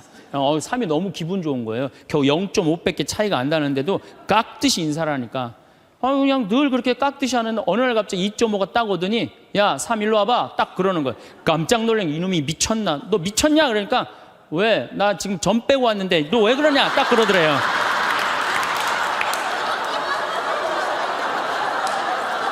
아 재밌어요?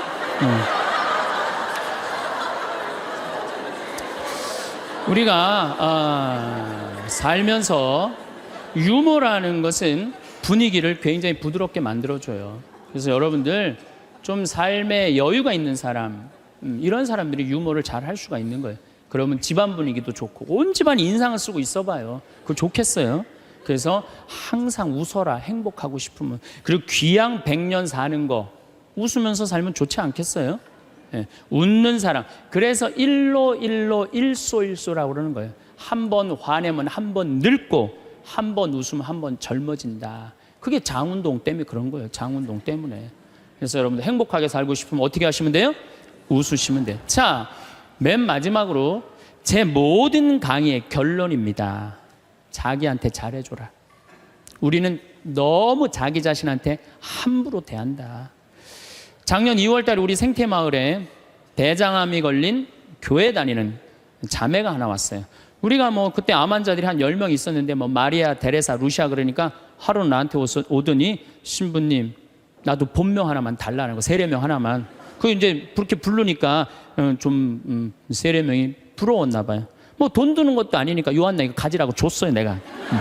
공짜인데 요한나가 됐어. 이 자매가 요한나가 됐는데 우리 생태마을에 작년에 암 환자가 한 10분 정도 있었는데 정말로 서로 마음이 맞는 거예요.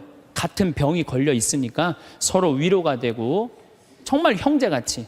매일 이 곤드레 밥 먹으러 다니고 꽁만두 먹으러 다니고 막국수 먹으러 다니고 산채 비빔밥 먹으러 다니고 회 먹으러 다니고 또 북한에서 또 그 조개 그거 아주 좋은 거 그것도 수입해다가 그것도 우리끼리 또 해서 먹고 작년에는 정말로 즐겁게 살았어요.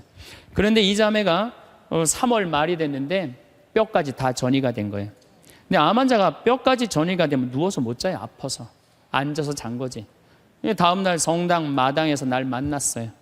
날 또 꼭 끌어안더니 신부님 나 아무래도 죽을 것 같아요. 그런데 내가 여기 와갖고 3개월 동안 살면서 사는 게 이렇게 즐거운 건지 처음 알았대요. 아니 3,000원짜리 곤드레 밥을 먹으러 가도 이렇게 맛있고 즐거운 건 처음이래. 이렇게 같은 마음 통하는 우리 환자들이랑 환우들이랑 같이 먹어서 너무너무 행복했다는 거예요. 그런데 내 인생 48년을 돌아보면 행복했던 순간이 한 번도 없다는 거예요. 자기는 딸한테 하나도 안 미안하대요. 딸 자기가 빌딩 청소하고 대학까지 졸업시켰다는 거예요. 남편한테도 하나도 안 미안하대. 자기 3개월 동안 와 있는 동안 한 번도 안 와봤다는 거예요. 근데 누구한테 미안하냐면 자기 자신한테 너무너무 미안하다는 거예요. 그리고 내 어깨에 눈물을 뚝뚝 흘리고 이 자매는 일주일 만에 세상을 떠났어요.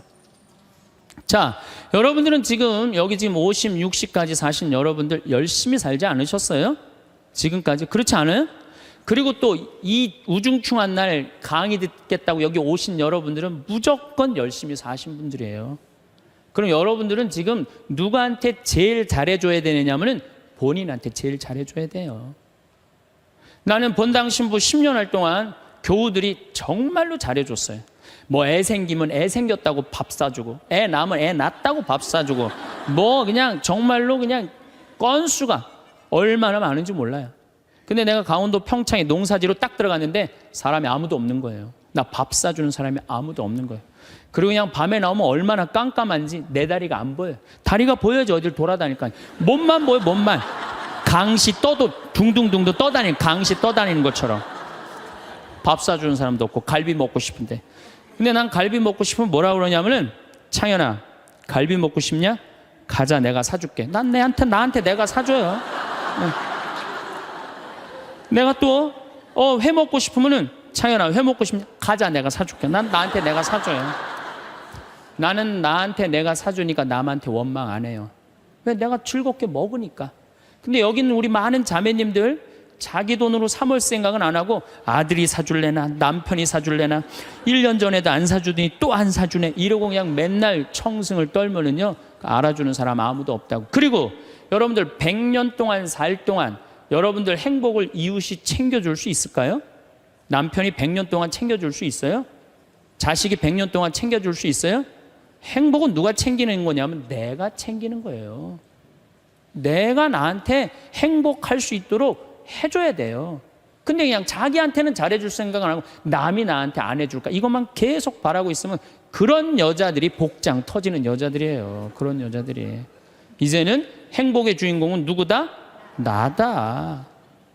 옷도 좀 사 입으세요. 옷도. 자기가 무슨 군인이야. 철모 쓰고 그냥 1년 내내 딱 그냥 바뀌지 않는 옷 입고 돌아다니면요, 집에서 왔다 갔다 하면요, 이 전부 다 심란해요. 저는 지난 여름에 40일 동안 미국 LA 쪽에 순회 강연 가기 전에 서울 모본당에 강의를 갔는데 강사를 많이 줬어요. 마침 또 그냥 양복이 좀 안 맞아요. 살이 좀 쭉 한 10kg가 빠져갖고. 그래갖고 양복을 좀 사 입어야 되겠다. 그래서 문정 아울렛에 가갖고 내가 양복 사 입고 갔어요. 참 우리나라 옷도 잘 만들어요. 내가 50만 원어치를 옷을 샀는데 양복 2벌, 바지 2개, 50만 원인데 그렇게 사 입고 갔어요. 그럼 미국 이제 강의를 갔더니 교우들이 그러는 거예요. 어우, 신부님 양복 너무너무 멋있다는 거, 메이커냐는 거예요. 아니라고, 나 이거 내 돈으로 내가 아울렛 가서 내가 사 입고 왔다고. 내가 사 입어야죠. 옷도 마음에 드는 거예요. 여러분들도 10만 원짜리 들었다가 너무 비싸다 그러고 만 원짜리 죽지 마세요. 작년 영명축일에 우리 어머니가 너무 이쁜 옷을 입고 왔어요. 평창으로. 그래서 내가 어머니한테 물어봤어요. 어머니 아들이 사줬냐 딸이 사줬냐 그랬더니 어머니 하시는 말씀이, 사주긴 누가 사주느냐고, 방송 보니까 신부님이 늙어서 옷 사 입고 싶으면 지 돈으로 사 입으라 그래서 내 돈으로 사 입었다는 거, 내 돈으로. 근데 이 노인네가 150만 원짜리 사 입고 온 거예요. 근데 내가 잘했다고 그랬어요. 왜? 우리 어머니 아버지 자식 내 뒤도 안 돌아보고 키웠어요. 그러면 그 정도 보상받을 자격 충분해요. 난 그거보다 훨씬 더한 것도 받을 수 있다고 생각해요. 자식 위해서 재산 물려준다고 한 푼도 안 쓰고 거지같이 살기를 원하지 않아요. 그런 자식은 없을 거예요. 여러분들도 다 누구 위해서? 여러분 위해서 쓰세요. 그리고 대신 건강하게 사세요. 여행도 다니세요. 우리 어머니 77, 아버지 79 때 내가 그랬어요. 어머니 아들이 신부인데 예루살렘은 갔다 와야 되지 않느냐. 아버지 아들이 신부인데 베드로 성전은 갔다 와봐야 되지 않느냐. 같이 갔다 오자. 그랬더니 어머니가, 우리 외삼촌이 아주 부자였는데 미국에 작은 외삼촌 만나러 갔다가 거기서 돌아가셨어요. 뭐 객사하신 거죠. 그랬더니 어머니 하시는 말씀이, 우리 집은 멀리 가면 객사는 전력이 있어서 안 간다는 거예요. 그래서 내가 그랬어요. 자식들이 티켓 다 끊어놨으니까 갈래면 가고 말래면 말아라. 예. 그랬더니 어머니 아버지가 2달 전에 이제 가보니까 손잡고 산에 올라갔다 내려갔다 하더라고요. 길에서 안 죽으려고 체력 보강한다고. 한 달 전에 가보니까 옷 다 사입고 준비 끝났어. 성지순례를 갔는데 6시에 나오는데 5시 반에 나오는 거예요. 12일 동안 한 군데도 안 빼고 다 다니시는 거예요. 밥 먹으면서 내 손으로 안 하니까 밥도 너무 맛있다고 그냥 먹는 거예요. 그 토요일 날 저녁에 한국에 들어왔어요. 저녁 가족끼리 식사를 하고 저녁에 이제 헤어지고 다음 날 아침에 성지순례 간 사람들 전화를 하는데 다 비몽사몽이야. 집에 전화했는데 전화를 안 받는 거예요. 핸드폰도 안 받으시고. 난 두 분이 너무 힘들어서 돌아가셨는 줄 알았어요. 근데 2시에 통화가 됐어요. 아버지 왜 전화를 안 받느냐고. 그러니까 아버지가 자식들 전부 다 약수물 떠다 대주시거든요. 그 이제 10일 동안 집을 비웠으니까 그 성지순례 끝나고 아침에 일어나고 약수터로 간 거예요. 어머니는 어디 가니까 파마로 간 거예요. 파마로. 나이 80대도 여행 다니는데 아무 문제 없어요. 여러분들 집 잡혀서 다니세요. 네. 제가 저 언젠가 행복 강의 때도 말씀드렸지만 요한 바울 2세 교황님이 돌아가시면서 뭐라고 그랬냐면은 나는 행복합니다. 여러분들도 행복하십시오. 그리고 돌아가셨어요. 이분이 1920년에 태어나셔서 2005년에 돌아가셨어요. 근데 이분이 안 행복할 게 뭐 있어요? 얼굴 잘생겼지, 키 크지, 노래 잘하지.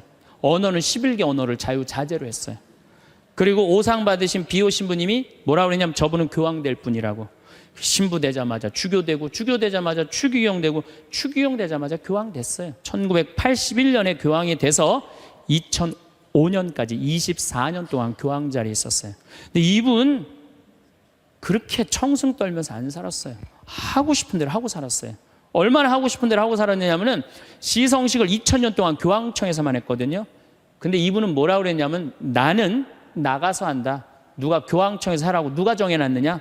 그래갖고 84년에 한국에 오셔서 시성식 하신 거예요. 파격적이시죠. 갈릴레오 갈릴레이 둥그렇다니까 그냥 옛날에 교황들이 평평한지 이놈은 뭐가 둥그러냐. 그러니까 이번 교황님이 요한 바울 2세 교황님이 500년 만에 미안하다. 너 감옥에 가두고 탑에 가둬서 사과했어요. 동방교회 파문한 거 철회했어요. 그랬더니 동방교회 수익권 인정해 줬어요. 그리고 102회에 걸쳐서 136개 나라를 순방한 거예요. 거의 24년 동안 교황청에 있은 적이 없어요. 전 세계 돌아다니냐고. 그래서 그분을 평화의 사도라고 그러는 거예요. 하고 싶은 대로 다 하고 돌아가시면서 나는 행복합니다. 여러분들도 행복하십시오. 그리고 돌아가셨단 말이에요. 여러분들도 이제 그만 자식 위해서 희생하세요. 집 잡혀갖고 먹고 싶은 거, 입고 싶은 거, 여행 다니고 싶은 거 다 다니세요. 다 다니고 한 90살 때 이제 죽을 때쯤 통장에 500만 원 딱 남겨놓고 자식들 불러요. 부르고 이렇게 말하세요. 나는 행복했다. 하고 싶은 대로 다 해서. 니네들도 행복해라. 그리고 돌아가셔야 돼요. 제일 내가 가슴 아픈 분들이 어떤 분들이냐면은 한 60살쯤 암이 걸려갖고 인생 돌아보니까 고생만 했단 말이야. 죽을 때 울면서 딸 불러서 엄마처럼 살지 말아라. 그리고 죽는 사람이 제일 가슴 아파요. 여러분들 죽을 때 이렇게 말씀하고 돌아가셔야 돼요. 엄마처럼 살다가 행복하게 살다가 너희들도 마지막 날에 하늘나라에서 다시 만나자. 아버지처럼 행복하게 살다가 어떻게 마지막에 하늘나라에서 우리 다시 만나자. 그리고 돌아가셔야 돼요. 그래서 여러분들이 내가 내 마음 안에 슬픔, 괴로움, 고통, 불행이 꽉 차 있어. 그러면 내가 이웃한테 뭘 나눠줄 것 같아요? 슬픔, 짜증, 원망 이것만 나눠주게 돼 있어요. 근데 내 안에 기쁨이 흘러 넘쳐. 그냥 평화가 너무 흘러 넘쳐. 감사가 흘러 넘쳐. 행복이 흘러 넘쳐. 그런 분들은 이웃한테 뭘 줄 것 같아요? 기쁨, 평화, 그 다음에 구원까지 줄 수 있어요. 그래서 여러분들 돌아가시는 날, 하느님한테 돌아가시는 날, 하느님 정말로 이 세상에 와서 정말 감사합니다. 이렇게 당신 믿고 살아와서 나는 이 세상을 너무너무 행복하게 살았습니다. 그리고 돌아가실 때 꼴까닥 돌아가시라 이거예요. 그래서 여러분들 절대 돌아가시면서 엄마처럼 살지 말아라. 그리고 돌아가시지 말고 엄마처럼 살아라. 그리고 돌아가시고 행복하게 사시다가 가시기를 바라겠습니다. 우리는 인생을 살아가면서 많은 것들을 소유하게 됩니다. 그중 일부는 삶에 없어서는 안 될 꼭 필요한 것들이고 또 일부는 대개 나에게 꼭 필요하지는 않은 어쩌면 나에게 스트레스를 주는 것들도 있습니다. 우리는 간혹 이렇게 나에게 없어도 될 것들에 많은 시간과 에너지를 소비하며 살아가기도 합니다. 여러분 주위는 어떤가요? 내게 필요한 것들과 굳이 필요 없는 것들의 비율이 어느 정도로 나눠지나요? 여기서 말하는 것은 물건이 될 수도 있고 인간관계가 될 수도 있고 긍정적이거나 부정적인 내 마음 혹은 습관과 관련된 것일 수도 있습니다. 물론 이런 거 다 생각하면서 살기를 거부하시는 분들도 계실 것입니다.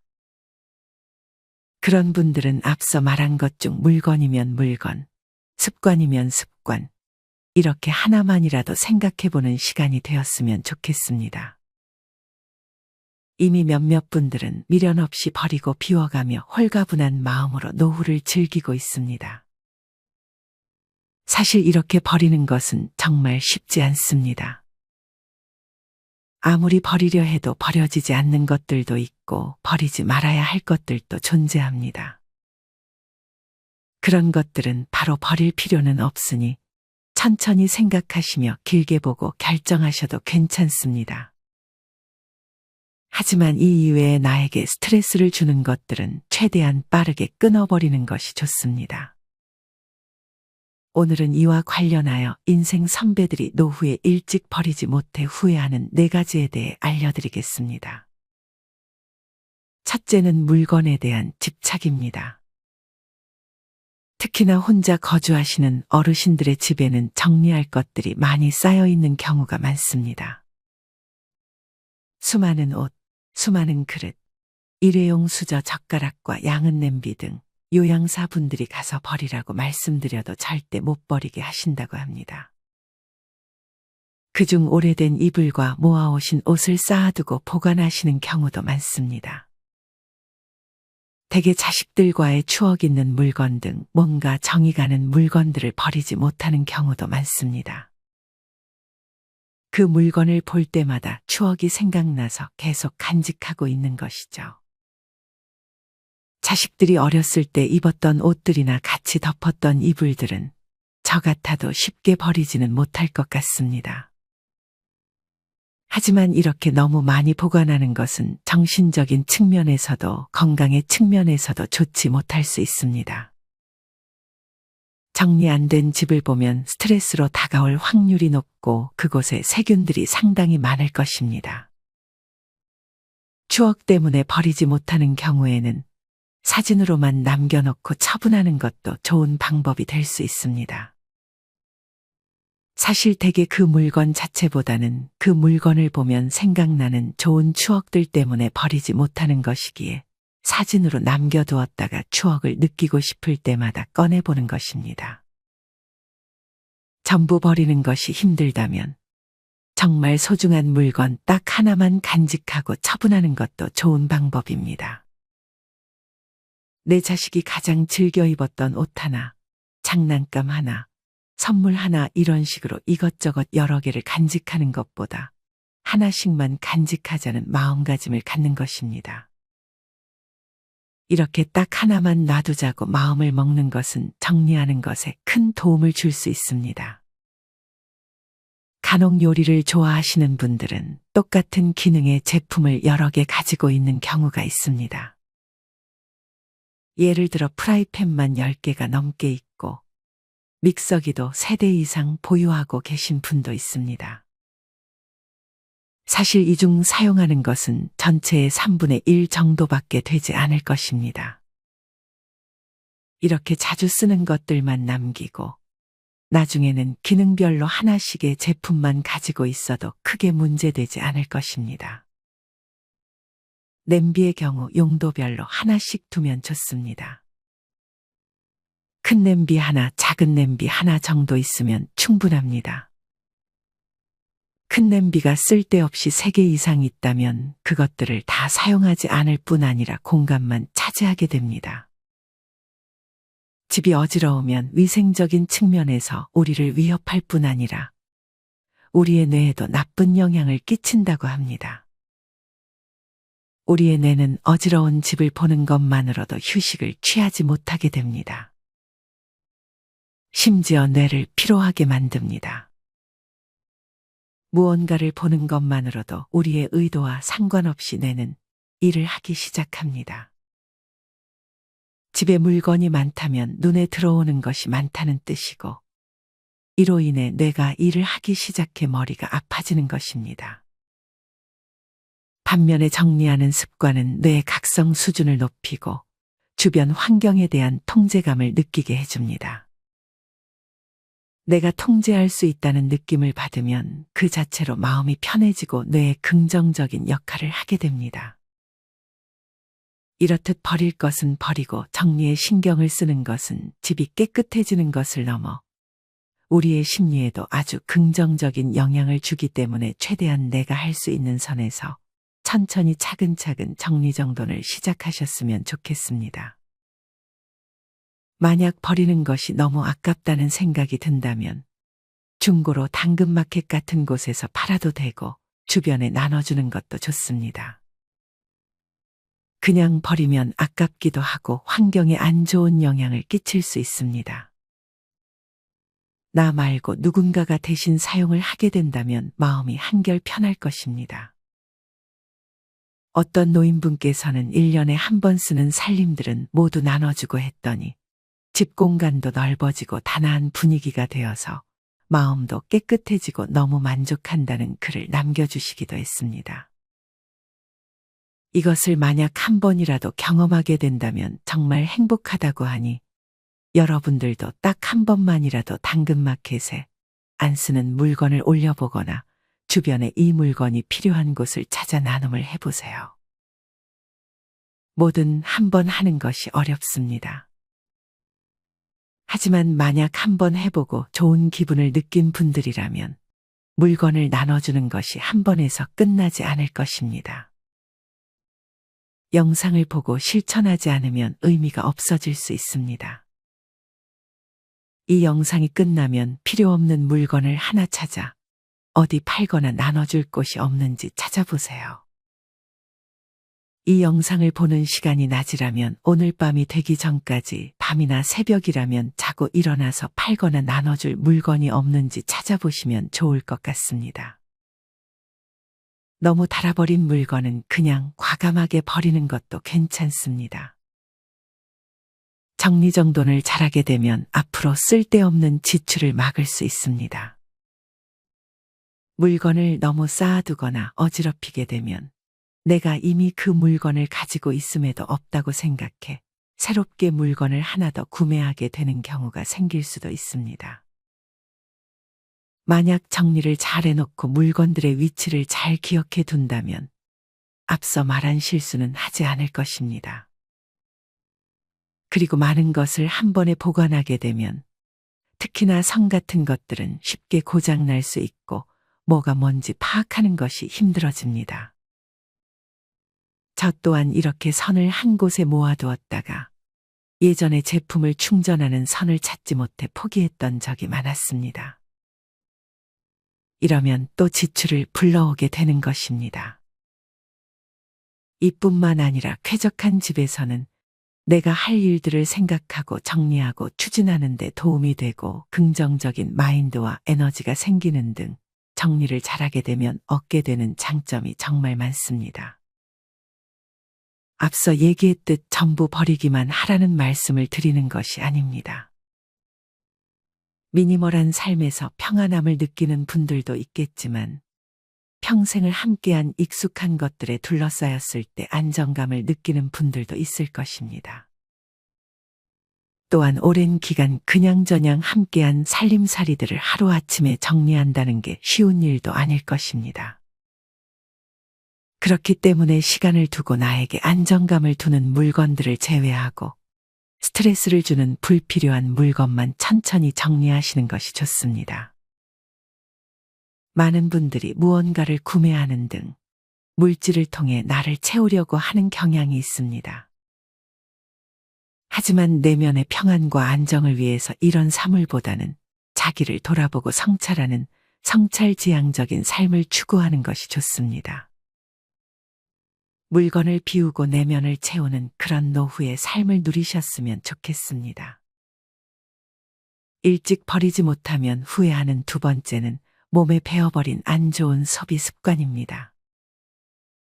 2022년 12월의 통계에 따르면 노후 준비가 잘 되고 있다는 인구의 비율이 고작 8.7%에 그쳤다고 합니다. 특히나 75세 이상의 고령자 중 57%가 노후 준비가 잘 안 되고 있다고 응답했습니다. 절반 이상이 노후의 경제적인 준비가 잘 안 되고 있는 것으로 해석할 수 있습니다. 여기에는 다양한 이유가 있지만 돈을 쓰는 습관이 주요 원인 중 하나입니다. 사실 아무리 소비를 잘한다 해도 더욱 조심해야 할 것은 바로 자녀에게 들어가는 돈일 것입니다.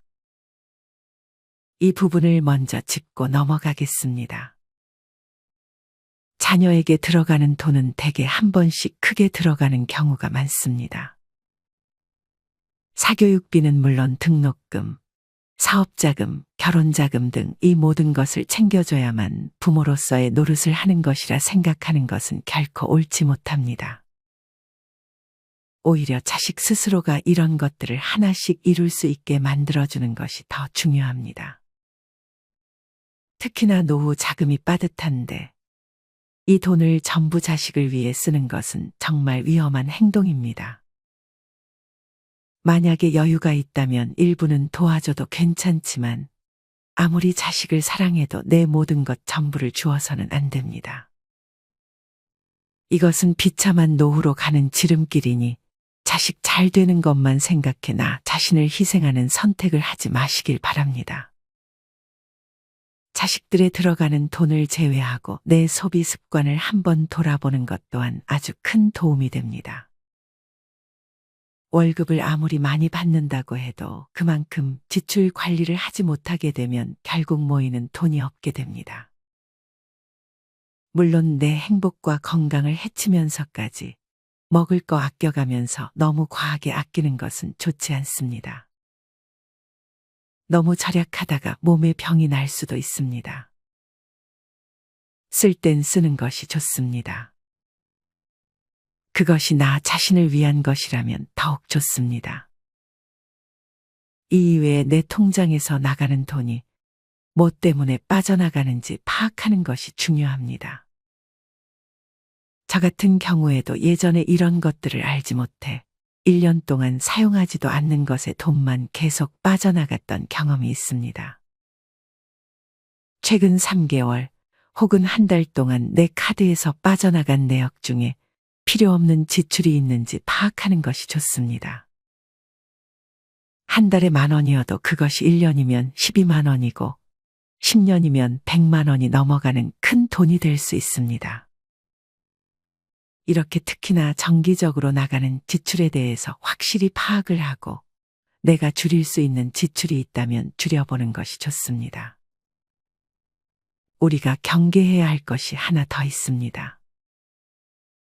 그것은 바로 과시욕입니다. 사람이라면 누구나 남에게 과시하고 싶은 욕망이 있습니다. 이것은 당연한 감정입니다.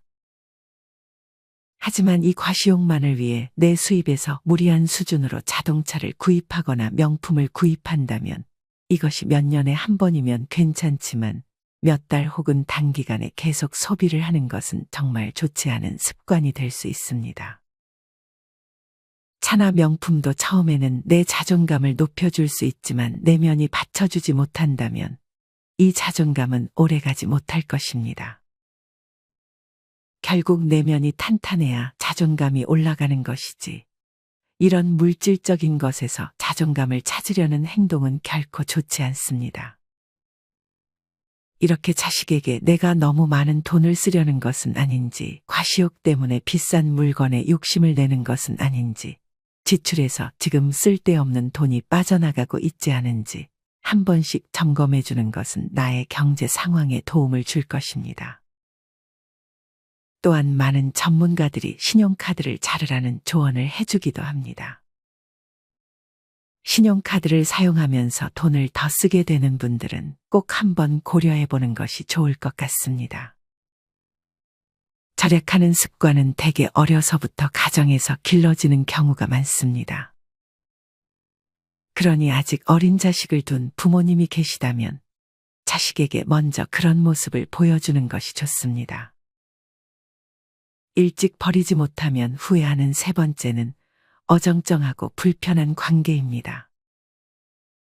나이 들면 굳이 가까이 하려 노력하지 않아도 자연스럽게 가까워지는 사람만 옆에 두는 것이 좋고, 저절로 멀어지는 친구를 억지로 끌어당기려 하지 않는 것이 좋습니다. 나이가 들어갈수록 일, 경제력, 가치관 등이 모두 달라지기 때문에 만나는 게 부쩍 버겁게 느껴지는 경우도 생깁니다. 만약 오래된 친구여도 나에게 열등감을 느끼거나 내가 열등감을 느끼는 친구라면 결국 멀어지는 것이 어찌 보면 좋은 방향이 될 수 있습니다. 또한 내가 먼저 안부 물어봐주고 생일 챙겨주고 해도 정작 내 생일 때 연락 한 번 없는 지인들에게 섭섭함을 느끼는 분들도 많을 것입니다. 이렇게 나이가 들수록 너무 인간관계를 위해 노력하는 것보다 오히려 혼자만의 시간을 즐기는 것이 노후에는 더 좋습니다. 물론 내가 좋아하는 사람들과는 굳이 거리를 두지 않아도 됩니다. 모든 인간관계를 정리하라는 말씀을 드리는 것이 아닙니다. 그저 지금 내가 유지하고 있는 관계 중에 좋은 관계는 놔두고 안 좋은 영향을 주는 관계만 차차 정리하면 되는 것입니다. 또한 사람에게 기대감이라는 게 생기는 순간 그 관계는 오래가지 못할 확률이 높습니다. 그렇기에 관계에서 행복을 느끼시는 분들이라면 친구든 자식이든 적당한 거리를 두고 만나는 것이 좋습니다. 특히나 친구는 서로에게 불편함을 주지 않고 바라는 것 없이 즐겁게 내가 해줄 수 있는 범위만 해주며 지내는 것이 좋습니다. 그러면 서로 서운해 할 일도 없고 즐겁게 만날 수 있을 것입니다. 사실 나이 들수록 자신 스스로와 친구가 되는 것이 가장 좋습니다. 혼자 있으면 자신과 대화하는 시간이 많아지고 현실적인 친구는 거의 없는 경우가 많습니다. 어쩌다 알게 된 친구도 어떤 계산적인 상황이 되면 인연이 끊기는 경우가 대부분입니다. 먼저 연락하고 아량을 베풀고 이러는 것 자체가 피곤하고 그대로 좋게 받아들이는 친구도 드물어집니다.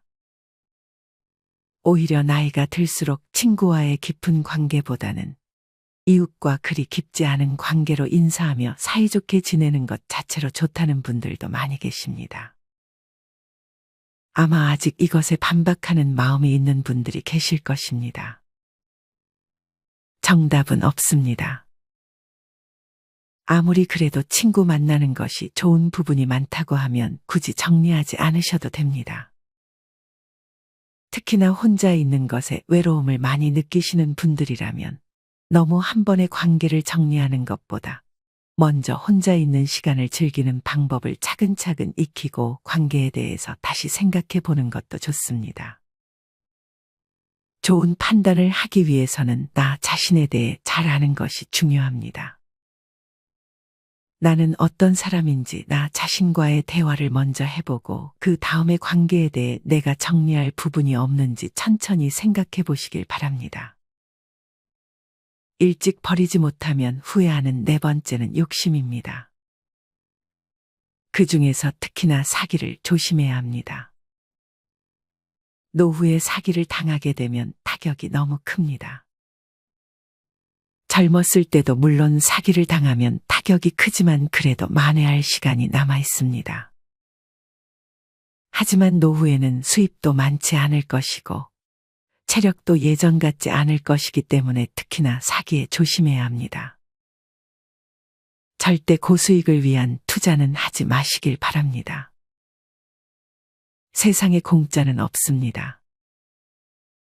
고수익을 보장해 준다면 그만큼 위험성도 같이 있다는 말입니다. 특히나 요새 노후 자금을 노리는 사기꾼들이 많아진 것 같습니다. 이런 사기꾼들은 엄벌에 처해야 하지만 죄가 그리 무겁지 않다는 것이 현실입니다. 사기꾼이 없어지지 않는다면 우리는 우리가 조심하는 방법밖에 없습니다. 대개 사기를 당하는 경우를 살펴보면 나에게 약간의 욕심이 끼어 있거나 아니면 좋은 사람이 되고픈 마음이 있다거나 이유 없는 친절을 얻어먹고 나중에 거절을 못하는 분들이 피해자가 되는 경우가 많습니다. 여기 해당한다면 더욱 주의하셔야 합니다. 사기꾼들은 초반에 매우 친절하게 다가올 것입니다. 그러고 나중에 나를 위하는 척 돈을 요구할 것입니다. 아무리 착해 보이고 친절해 보이고 아들 같아 보이고 딸 같아 보여도 결국 돈을 요구하는 사람은 반드시 피해야 합니다. 내가 돈을 주지만 않으면 사기를 당할 일이 없습니다. 사인이나 도장 찍는 것도 안 하시는 것이 좋고 명의를 빌려주는 것도 피해야 합니다. 이 경우는 특히 가까운 사람을 조심해야 합니다. 가족이니까 안타까워서 별 문제 안 될 거라고 생각해서 명의를 빌려주고 빚을 떠안게 되는 경우도 꽤 많습니다. 내 자신은 내가 지켜야 합니다. 내가 잘 모르는 것은 돈을 빌려주어서도 명의를 빌려주어서도 안 될 일입니다. 결코 그 사람이 안쓰러워서 미안해서라는 감정이 앞서서는 안 됩니다. 어떤 현명한 분은 통장 색깔 보여주라고 해도 안 보여주고 얼마 있는지도 절대 말 안 한다고 합니다. 또한 돈거래는 은행하고만 하라고 조언합니다. 이렇듯 돈에 있어서는 냉정함을 잃지 말아야 합니다. 내 돈을 지키는 것이 곧 내 자신을 지키는 것과 마찬가지라는 사실을 잊지 마시길 바랍니다. 오늘은 일찍 버리지 못하면 후회하는 4가지에 대해 알려드렸습니다. 첫째는 물건에 대한 집착을 버리는 것. 둘째는 안 좋은 소비 습관을 고치는 것. 셋째는 어정쩡하고 불편한 관계를 끊는 것. 마지막 넷째는 욕심을 버리고 돈에 대해서만큼은 냉정함을 잃지 않는 것입니다. 아마 이 영상을 보는 분들 중 95%는 영상을 보는 중에만 내용에 동의하고 끝나면 아무 생각이 없어지실 것입니다. 반대로 말하면 오늘 영상의 내용 중 하나만이라도 실천한다면 여러분은 상위 5%의 실행력을 갖추는 사람이 될 수 있습니다. 실천에 대한 다짐을 새해에만 하시는 분들이 있습니다. 이러면 기회가 많지 않아집니다. 실천은 바로 지금부터 하는 습관을 만드는 것이 좋습니다.